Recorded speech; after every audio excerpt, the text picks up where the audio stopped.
Hello everybody and welcome back to CFO Conversations. Today we have Glyn Bailey in the studio with us and we're talking about role models and also investing in self.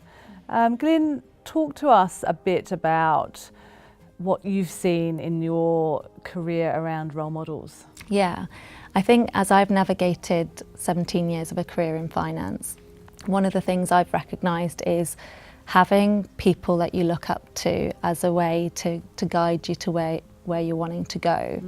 And throughout my journey I've had different mentors and support where I've admired certain qualities and watched certain skills being demonstrated in others that I've wanted to learn and demonstrate in myself.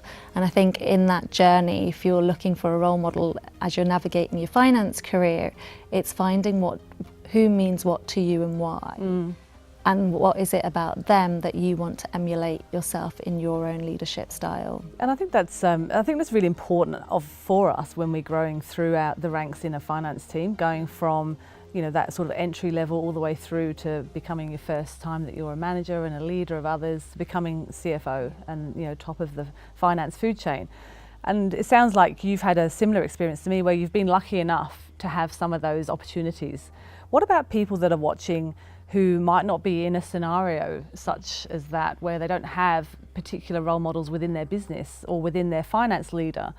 How do people think and navigate to actually go out and try and find a role model? Yeah, I think the first thing is awareness of what kind of role model you're actually looking for. So what kind of leader do you aspire to be and who do you see demonstrating those qualities? Now that may not be within your business if you're not seeing that, but it could be family, it could be other people that you have connections with outside of work that you see certain qualities demonstrated.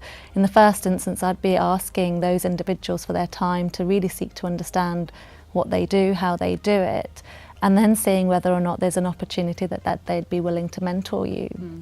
In the absence of that, one of the things I've learned over my years is, if I think about professional sports people, they don't get ahead to where they want to be in the absence of a coach or a mentor to help them really upskill them, to call them out on areas of challenge, to be able to hold up the mirror on issues that they have in the way they're playing the sport. But in our professional careers, I've typically found there are very few people that are willing to invest in themselves to get the right support, the right role model to lead them into the change that they want to become in themselves. Yeah, I think you've touched on the point there that I hear lots of times is about actually investing in self. It's something that I've done throughout my career, and I think you can find the evidence of those that invest in themselves versus those that don't.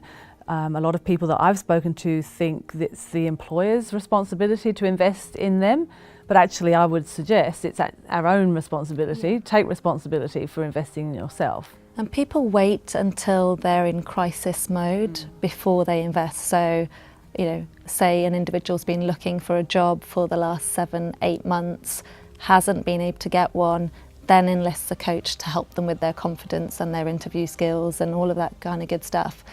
But my advice would be, why wait until you've diminished your own sense of self and your self-esteem trying to navigate a journey by yourself when actually the support would help you accelerate that and allow you to achieve success a lot earlier. And you can have a choice between the easy route or the hard route.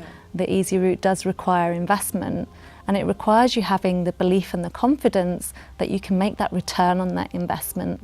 And I think a lot of people shy away from that investment because they're not convinced they'll get their money's worth.